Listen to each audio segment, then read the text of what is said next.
Lorsqu'on vous demande de nommer un modèle de voiture qui commence par T, la première qui vous vient à l'esprit, peut-être, c'est la Tiger Car. Un pistolet de Howdah.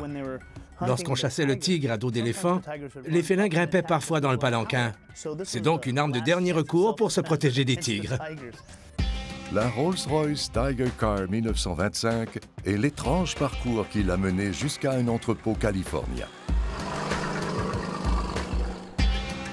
Ou alors, est-ce T pour Thunderbird? Cette voiture des années 1950 a fait naître une légende et quelques histoires d'amour. Je pourrais aussi bien m'asseoir dans le garage pour la regarder. Ma femme me demanderait ce qui me prend et je lui dirais que je ne peux pas m'en empêcher. Je suis ébloui par cette voiture. Une voiture T, c'est aussi celle qui résiste à l'épreuve du temps.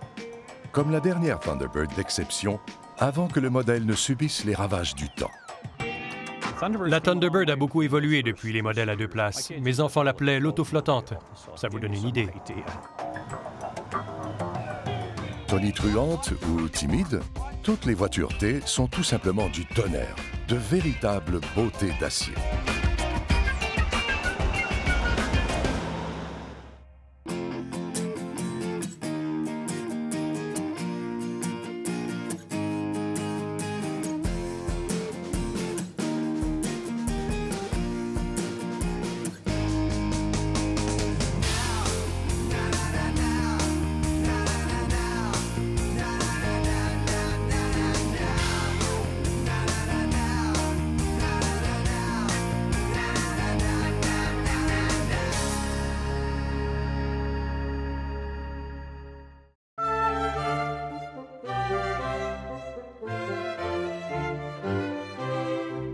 La carrosserie rouge vif et les pièces en aluminium lustré de cette voiture attirent immédiatement le regard.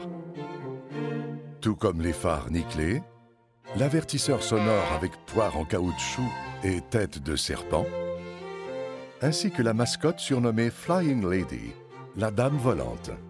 Tout indique qu'il s'agit d'une voiture qui a une histoire exceptionnelle. Il s'agit d'une Rolls-Royce Phantom One Torpedo Tourer 1925.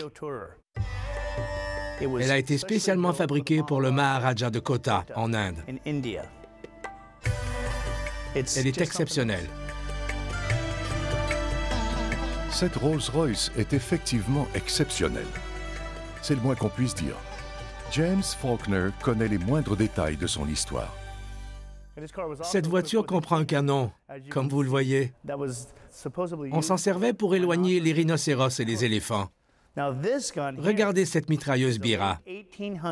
Il s'agit d'une mitrailleuse indienne de calibre 45 de la fin du 19e siècle. Pour tirer, il faut tourner la manivelle. À chaque coup, l'arme projette 2 balles. 1, 2, 3 coups. Et le chargeur tourne. Regardez. Quelle est l'utilité de cette mitrailleuse? C'est pour se protéger.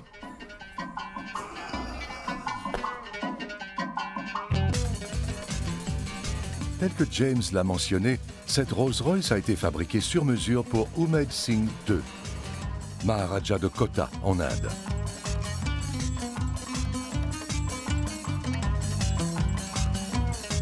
Le Maharaja était un adepte de la chasse aux tigres.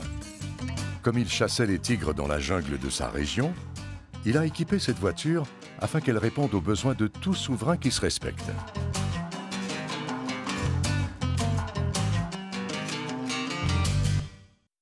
Il possédait 4 Rolls-Royce, dont cet exemplaire, destiné à la chasse. Il est muni d'équipements de toutes sortes.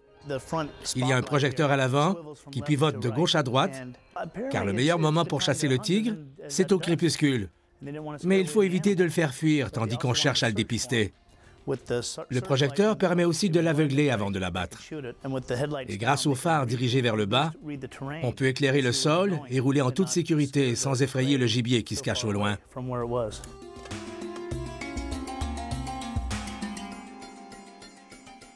Il y a aussi une glacière qui contient des bouteilles de champagne et même un coffre-fort dissimulé dans l'habitacle. Selon ce qu'on m'a raconté, lorsque le Maharaja partait à la chasse, il était accompagné d'un groupe d'hommes munis de longues perches. Ils marchaient en donnant des coups de perche dans les broussailles pour effrayer le gibier. Les animaux sortaient donc de leur cachette, inconscients qu'ils se précipitaient devant le Maharaja, prêts à tirer. Certains de ces hommes ont manqué de chance. Ils ont été tués par des tigres ou encore par des serpents venimeux. Chaque fois, le Maharaja puisait dans son coffre-fort pour en extraire une liasse de billets. Et ainsi, il remettait une somme équivalent à une année d'approvisionnement en riz à la veuve et à la famille des victimes. James Faulkner possède la Tiger Car grâce à un collectionneur de voitures qu'il a rencontré dans un centre de collecte de sang. Dans la salle d'attente, Reuben German m'a demandé si j'aimerais acheter une Rolls-Royce. Et j'ai dit oui. Puis, il a ajouté qu'elle incluait une mitrailleuse. J'ai répondu que, comme tous les vrais Américains, j'adorerais avoir une mitrailleuse.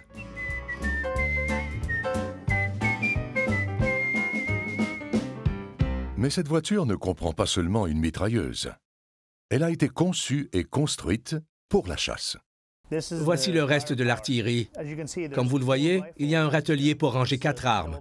Un fusil à 2 canons juxtaposés, un fusil pour la chasse aux oiseaux, un fusil à pompe et un fusil à 2 canons superposés. Il y a aussi un pistolet de howdah, une arme magnifique. Un howdah, c'est un palanquin, la litière que portent les éléphants sur leur dos. Lorsqu'on chassait le tigre à dos d'éléphant, il fallait se protéger des félins qui profitaient de la trompe de l'éléphant pour grimper jusqu'au howdah. C'est donc une arme de dernier recours pour se protéger des tigres. J'imagine que le Maharaja l'a fait installer ici pour cette raison. Il s'en servait peut-être pour que son chauffeur lui obéisse. Tournez à gauche et que ça saute.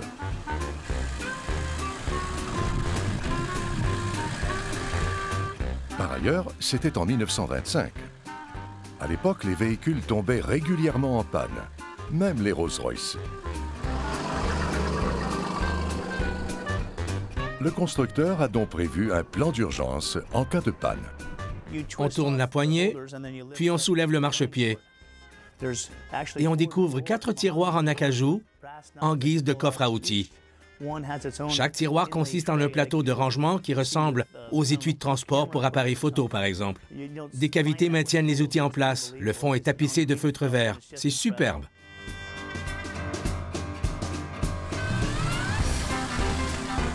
Le gouvernement indien a exprimé sa volonté de rapatrier la Tiger Car puisqu'elle fait partie de son patrimoine culturel. Mais il devra y mettre le prix. Selon une estimation récente, cette voiture vaudrait entre 700 000 et 1 million de dollars. Et elle n'est pas à court de munitions.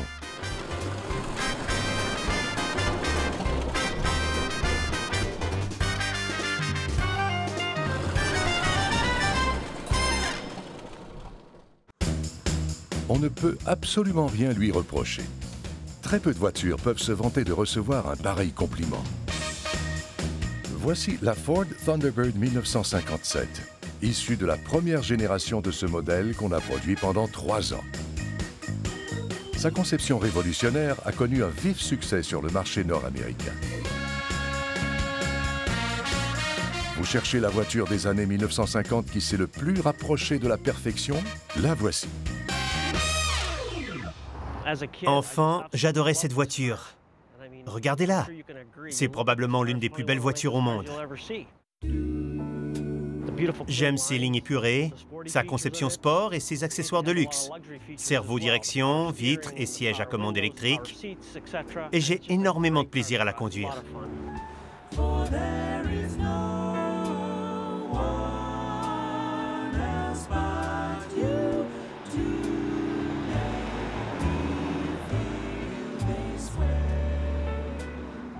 Nat Santamaria est concepteur industriel. Pour un homme qui ne vit que pour l'excellence en matière de conception de produits, la Thunderbird est un pur délice. J'aime sa sobriété. Du milieu à la fin des années 1950, les constructeurs automobiles en faisaient beaucoup trop, selon moi. Il y avait plusieurs pièces chromées. Et puis, Des plaques de métal sur les panneaux latéraux, des moulures de bas de caisse en acier inoxydable. Alors que la carrosserie de cette voiture est presque nue. Elle est simple. Lors de sa conception en 1955, le constructeur envisageait de mettre des moulures de bas de caisse. Mais quelqu'un s'est interposé, refusant l'ornementation excessive. Et c'est justement ce que j'adore de cette voiture. Les voitures de cette époque sont souvent démodées à cause des pièces chromées. Mais celle-ci affiche une allure moderne. En fait, il y a plus de chrome sur le compartiment moteur que sur la carrosserie. C'est un V8 à soupape en tête de 5,1 litres.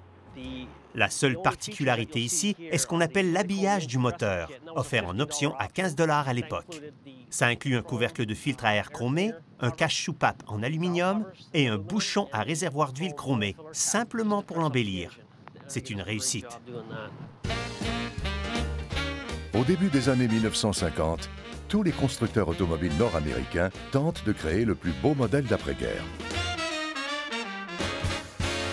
Deux fabricants élaborent une voiture de conception révolutionnaire. La General Motors lance la Corvette et Ford la Thunderbird.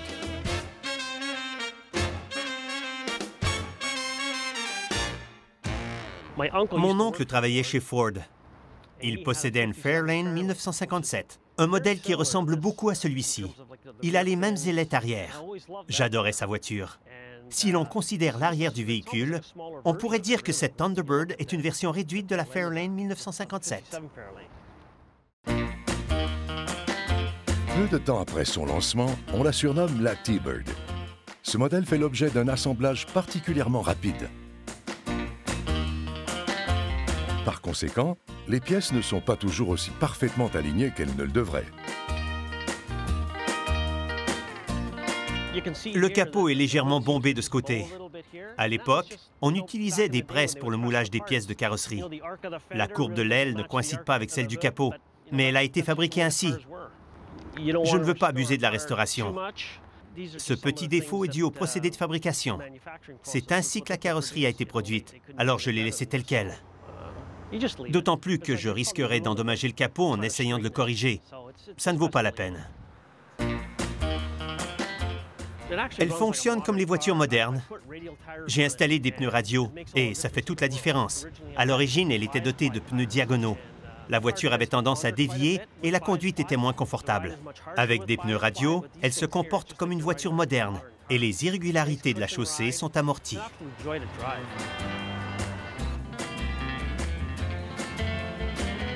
Lors du Speed Week de Daytona, elle a atteint 235 km/h. Pour ma part, je l'ai poussée jusqu'à 136 km/h. Je ne roule pas toujours aussi vite. Je ne dépasse jamais 80 km/h. Lorsque je la conduis, je ne suis jamais pressé. Et j'évite les accidents. Je garde la voie de droite et je prends mon temps.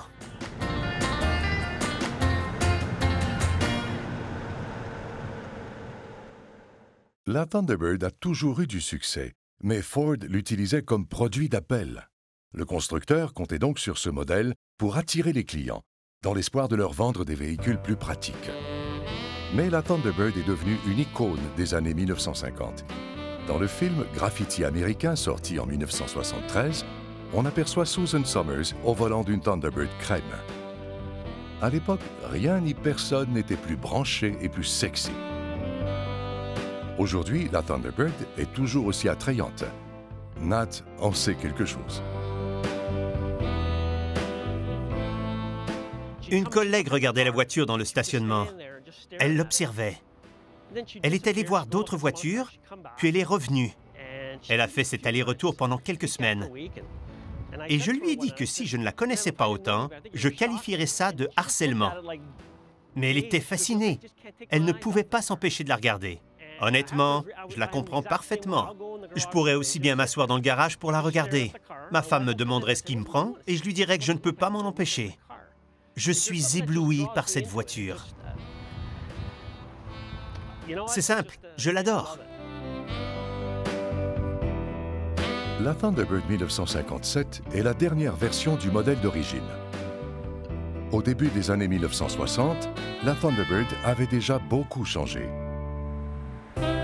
Mais avant qu'elle ne perde complètement son identité, elle a fait une dernière apparition remarquable. Voici la Thunderbird 1964 à toit rigide. Selon certains, il s'agit de la dernière vraie Thunderbird. Le dernier modèle présentant une carrosserie de type coupé sport de luxe. Entre 1957 et 1964, la Thunderbird subit des transformations radicales.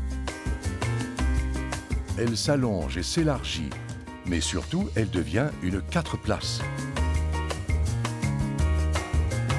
En 1960, Ford lance une nouvelle Thunderbird et un nouveau modèle pour sa marque Edsel.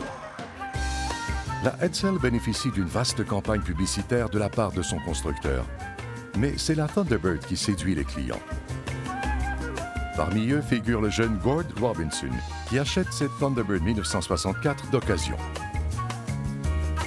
Il se précipite chez son concessionnaire Ford après l'avoir croisé sur la route. Il conclut immédiatement une entente et il en est l'heureux propriétaire depuis 44 ans.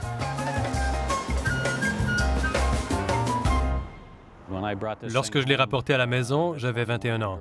Je me suis stationné, mon père était assis sur la véranda et il m'a demandé où je l'avais déniché.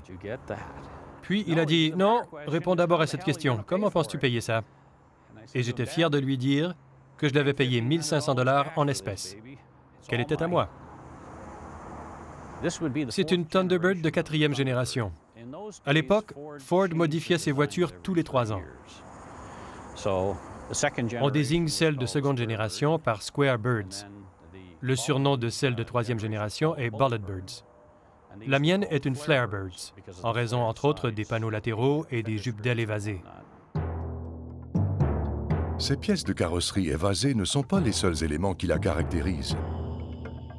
Comme toutes les Thunderbird des générations précédentes, celle de 1964 est influencée par l'ère de l'espace et de l'avion à réaction. L'avant pointu évoque un missile. Les prises d'air, celles des moteurs à réaction. Et le tableau de bord, le cockpit d'un avion de chasse. Depuis le tout premier modèle, les clients demandaient si la Baby Bird d'origine, comme on appelait cette 2 places, existait en version 4 places. Le président de Ford, Robert McNamara, qui deviendra plus tard secrétaire à la défense des États-Unis durant la guerre du Vietnam, est prêt à tout pour engranger des profits. Voilà pourquoi la Thunderbird entame une transformation au cours des années 1960.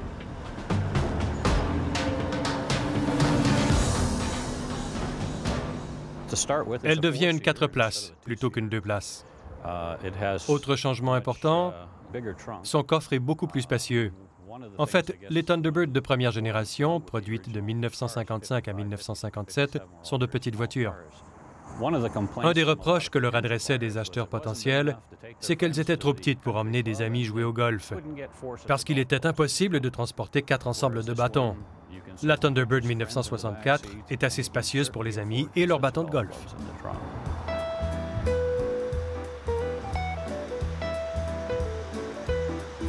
Sur le plan technologique, la Thunderbird a beaucoup évolué depuis les modèles à 2 places, surtout avec celui-ci. La suspension a été complètement réinventée. Elle offre une conduite plus souple. Mes enfants l'appelaient l'autoflottante. Ça vous donne une idée de la sensation que l'on a lorsqu'on circule. Au milieu des années 1960, Ford se concurrence elle-même dans la catégorie des voitures sport avec la Mustang, une autre voiture 2 places dotée d'un moteur puissant. La Thunderbird doit donc se démarquer. Ainsi, elle abandonne son patrimoine sportif pour s'orienter vers le marché du luxe.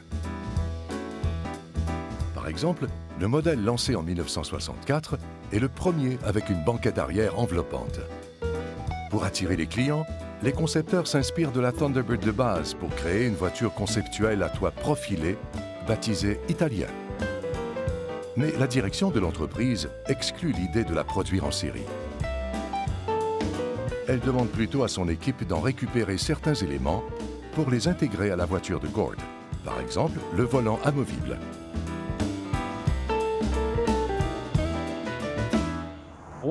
Une des particularités de ce modèle, c'est le volant amovible qui permet de s'asseoir et de se relever facilement. Lorsqu'on fait pivoter le volant vers la droite, on prend place avec facilité. Lorsqu'on le ramène au centre, il se verrouille. Pour sortir, on lève ce levier, on le fait pivoter, et voilà. On peut démarrer lorsque le volant est vers la droite, mais la boîte de vitesse est verrouillée et la voiture reste immobile. La Thunderbird devait concurrencer les voitures musclées. Les ingénieurs de Ford ont donc augmenté la cylindrée et la puissance de son moteur. Bien que Gord soit très satisfait de la puissance de sa voiture, d'autres aspects de son moteur l'ont exaspéré. J'ai changé quelques pièces. Le capot de ventilateur devrait être noir, sauf que j'ai installé un capot chromé.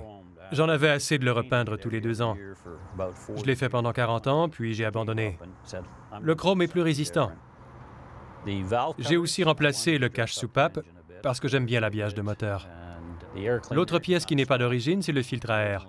Je l'ai renouvelé parce qu'il fallait constamment le repeindre et qu'il finissait toujours rouillé de toute façon. Alors je m'en suis débarrassé. Selon certains, la Thunderbird du milieu des années 1960 a moins de style que les modèles des années 1950. Mais elle conserve plusieurs caractéristiques de la conception d'origine. Aucune trace des ailettes, ni de l'ornementation excessive des années 1950 et 1960. Il y a peu de pièces chromées, la carrosserie est épurée et la silhouette est abaissée, comme chez ses prédécesseurs. En 1969, j'étais tenté par la Mustang Mach-1. J'y ai beaucoup réfléchi. J'ai même fait des calculs. Au mieux, j'aurais obtenu 800 $ pour ma Thunderbird. Et pour me procurer cette Mustang, j'aurais dû débourser 2000 $ de plus. Ça représentait une somme considérable en 1969. Mais j'ai été raisonnable et j'ai laissé tomber cette idée. Je ne l'ai jamais regretté.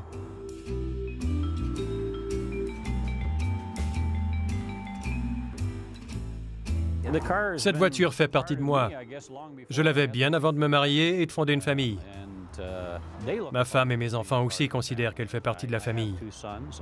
Mes 2 fils m'ont déjà exprimé clairement que s'il m'arrivait quelque chose, ils aimeraient la voir. Il faudra peut-être la couper en 2.